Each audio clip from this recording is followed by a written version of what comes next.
Okay, so what is up you guys? So today is July 4, 2025 and katulad ng sinabi natin sa huling update natin dito sa ating wellness journey, tutuloy natin hanggang December 2025 itong ating ginagawang pagmamonitor ng weight, pagda-diet, pag-workout, no? So in the past 3 days, I think nagiging mas seryoso na tayo. Nagkakaroon na tayo ng activity every day.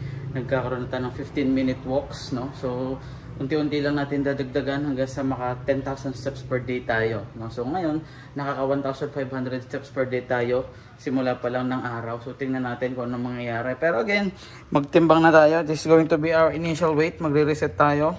Currently, I am 66.55 kilograms. So tingnan natin by next week kung mababawasan ba, no? So update ko naman kayo kapag meron ako changes sa mga activity ko. Pero recently, nag-intake ako ng rice paunti-unti per day, no? Tapos binabantayan ko rin yung calorie intake ko, no? I'm not sure kung accurate kaya ang ginagawa ko since ang limit ko nga per day is 1,500. I try na hanggang 1,300 lang just to ano lang, para may allowance sa konti. Kung hindi man accurate yung nasa app, at least meron pa akong 200 calories na allowance for margin of error, no? So yun lang, kita-kits sa susunod na clip. Let's go!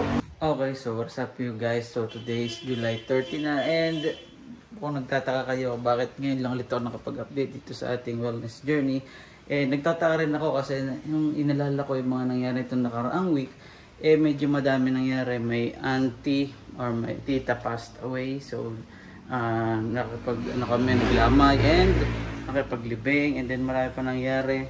Pero yun, siguro ang magiging point ng video na to is just to remind everyone na as early as possible to stay healthy, kasi hindi natin alam kung kailan tayo magkakaroon ng unexpected na disease or anything else, no? So as much as possible, as early as we can, maging healthy na tayo, kasi nga again, hindi natin alam kung ano mangyayari sa mga susunod na panahon, no? So yun lang siguro, alalahanin natin yun at all times and let us start to stay fit. Siguro this August babawi tayo, will be more consistent na. So ngayon is July 30 na nga at medyo nag-LBM pa ako, hindi ko alam kung bakit, siguro dahil halo-halo yung pinagkakain ko this last weekend. Pero yun, siguro it's time to use our weighing scale na, kasi kung hindi ako nag-pick up ng camera ngayon, hindi ko pa rin siya magagamit. So yan, we are currently 65 kilograms, no? So yun, that's our weight. So simulan natin yung pababahin ulit. I'm trying to go back to intermittent fasting with low carb. Pero yun nga, nag-LBN naman ako started last Monday, no, or Sunday morning siguro. And then yun, subukan natin bumalik. Magsimula na tayo ng healthy habits, no? Healthier habits. And yun lang. Thank you. Huwag mo kalimutan mag-like, comment, subscribe. Bye-bye.